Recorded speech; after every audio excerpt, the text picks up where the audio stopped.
celebrate these two big milestones in style.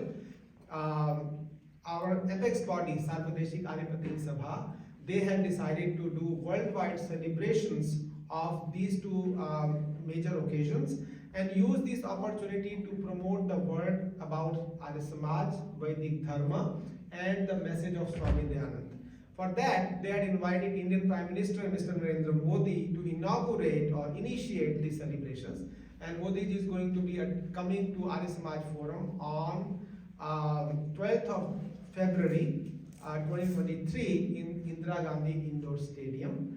And if any of you wants to be in Delhi, we can arrange VIP passes for you. Okay? But there is a reason why Swami Dayanand is regarded one of the top most reformist of modern time. This is the information that I have brought in. I brought in from Dr. Chandora's book. So all the information is provided by him. I'm just compiling and presenting to you. So we can count around at least 25 things that he gave to the human society for which we can be proud of. First one, and I'll just go with that list and then conclude my talk. First one is he gave an inspiration and awakening to all of us that Bharat is for Bharatiyas only. We were in a situation where we were slaves, we were gulam of the British. When Swami Dayanand came, he said, no, Bharat is for the Bharatiya only. People who are Indian, they are going to be staying here, others have to get out. He was one of the first ones to give that slogan. Second thing, he removed untouchability from the society. A lot of time, an upper caste, lower caste, if lower caste will touch the upper caste, or a non-Brahman will touch a Brahman, they will get so disturbed, they will get a shower, they will not believe in the touching of each other, they will not eat together in one kitchen and one room. So that kind of discrimination was there in this society. Swami Dayanand raised his voice against it and awakened the people against the untouchability. Third one, child marriages.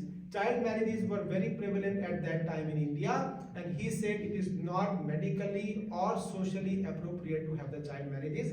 He raised the voice against that. He raised the voice against polygamy. There were at that time multiple marriages were allowed even in the Hindu society as well. Based on the movement started by Swami Dayanand and Arya Samaj, the multiple marriages have been banned in the Hindu society or Hindu Act adopted by Government of India.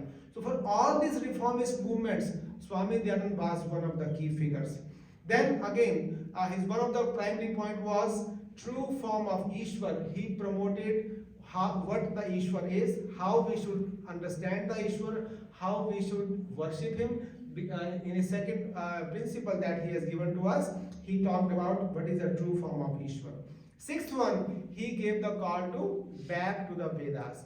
As we all know, Vedas are the universal knowledge. It is given for everyone. It is not for a faith or a particular group or a particular country. Swami Dayanand says, back to Vedas was his slogan, because if we all in the humanity, if we start following the knowledge of the Vedas, then we can be one, we can be united. Then the seventh one, no caste or grouping by birth. If I am born to a Sanskrit scholar or a Brahman, then at that time I was presumed to be a continued Brahman and scholar. I should get the same respect as my father used to get because he was a Brahman and I am born to him. Swami Dayanand said that our quality, our varna is decided by our action, the thing that we do. If I am living as a business person's wife, business person's life, then my profession is, then my varna is Vaishya. If I am teaching and preaching the Vedas, at that time my varna is Brahman. So Swami Dayanand clarified it is not because of the birth, it is because of the action and the learning and the behavior of a person that we become Brahman, Kshatriya, Vaishya or Shudra. And no one is less respected. Everyone is equally respected. It is not the caste, it is the varna or grouping of their working style.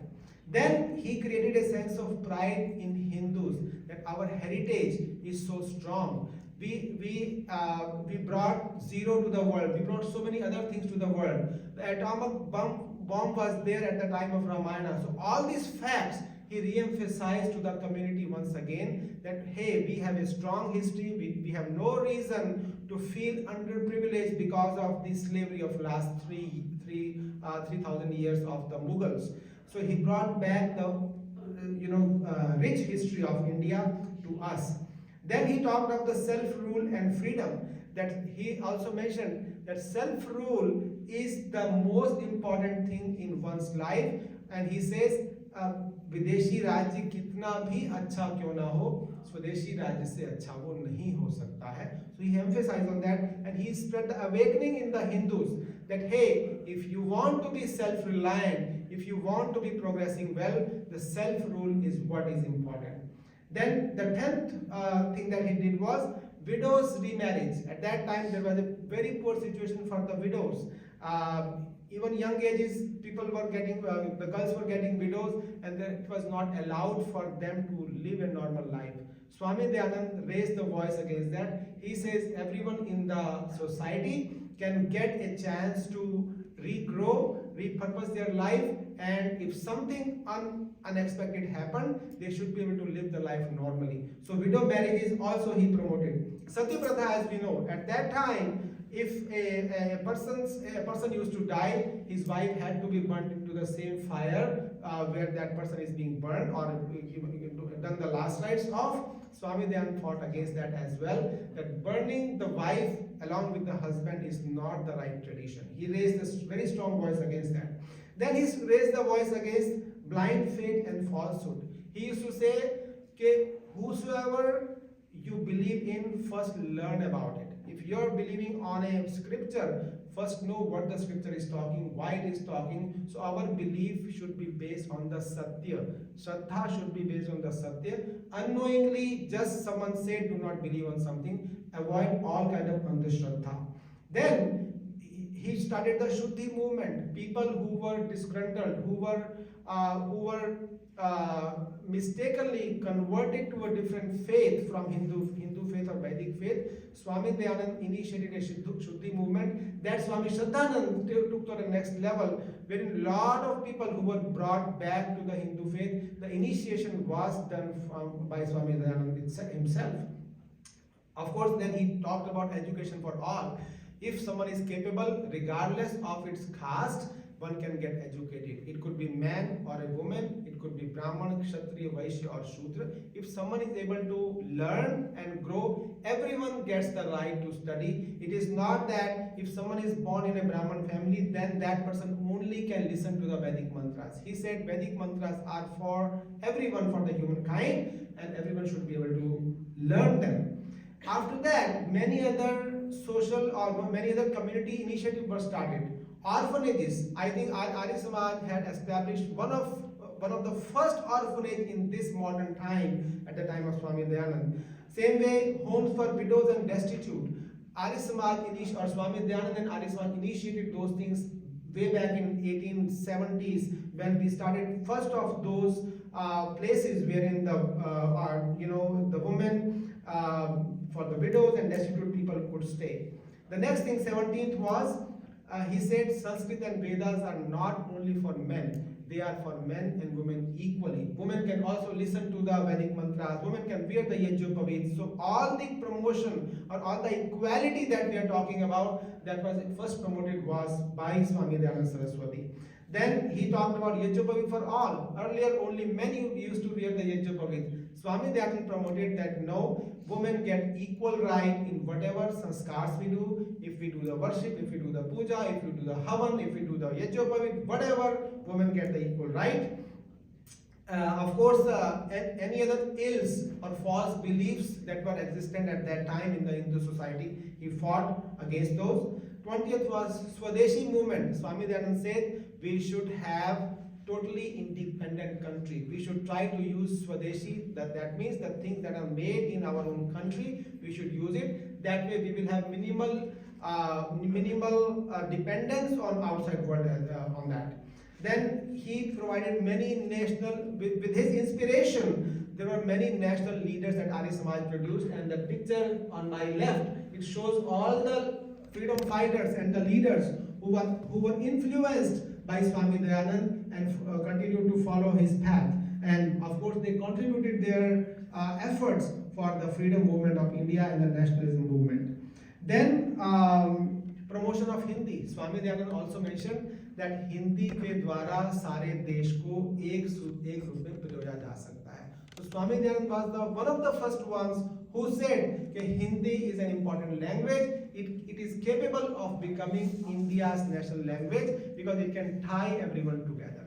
So these like 20 plus were some of the key contributions of Swami Dayanand that he gave to the society in the modern world. Many of these initiatives were initiated by him, that were continued further by various other leaders, various other sects, various other people who acquired those values and promoted them further.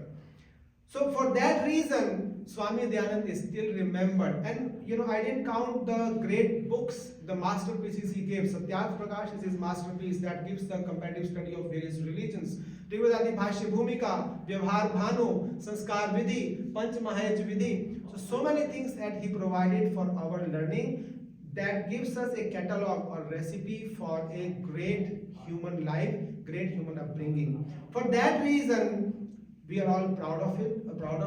For that reason, we all are existing here. The quality of life that men and women can equally enjoy, the seed of that was given and sown by Swami Dayanand Saraswati. That's why he deserves our continued respects, our continued tributes, and that's why we are calling about that this is the time we can take the contributions of Swami Dayanand, take his sacrifices to the world.